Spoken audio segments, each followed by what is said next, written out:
No one really talks about the Monday after you sell. They prepare you for everything else. The deal, the lawyers, the paperwork, the numbers. They walk you through every clause, every signature, every dollar that's about to hit your account. They explain closing day perfectly, but nobody explains what happens the next Monday morning. When your alarm goes off and for the first time in years, you have nowhere to be. That's the moment that actually changes you. Not the deal, not the handshake, not the celebration dinner. That quiet Monday morning. You wake up in a nicer place than you've ever lived in. The bed is better, the room is bigger, but something feels off. You just stare at the ceiling like it's supposed to give you an answer. It doesn't. Because for over a decade, your life had structure. You built something for 10 plus years. Early mornings, late nights, calls that never stopped. Problems that followed you even on vacation. That constant pressure of knowing people depended on you, and suddenly all of that is gone. Week one feels amazing. You sleep in, you make coffee slowly, you check your phone, and there's nothing urgent. No investor calls, no team emergencies, no client issues only you can fix. It feels like freedom. By midweek, it feels quiet. By the weekend, it feels a little too quiet.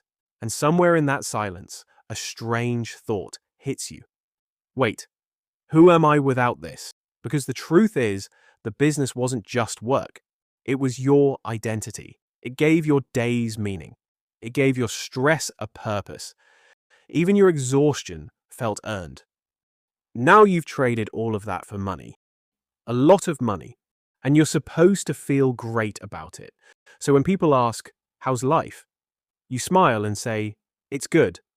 Because how do you explain this? You just sold your company for millions. You're not supposed to feel lost, but you do. A little. A few weeks later, someone asks you a simple question. So, what do you do now? And for the first time in years, you don't have a clear answer. You used to say, I run a company. Simple, clear, complete. Now you say, I recently sold my company. And it feels empty. Like the story ended, but you're still here. You start filling your time, gym, lunches, reading, thinking about what's next, and on paper everything looks perfect. But internally, something is missing.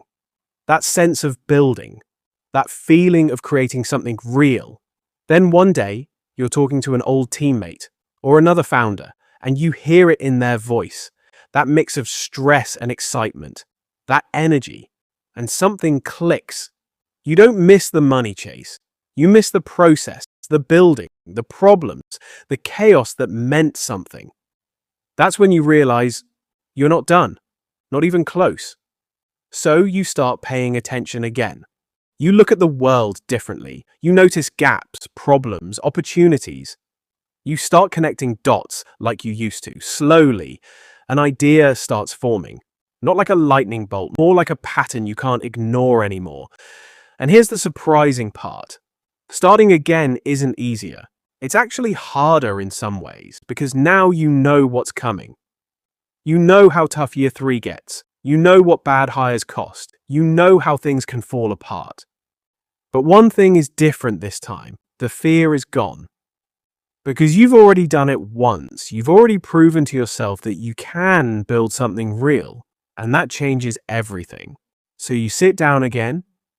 New desk, new notebook, new idea. And for the first time since that empty Monday morning, you feel like yourself again.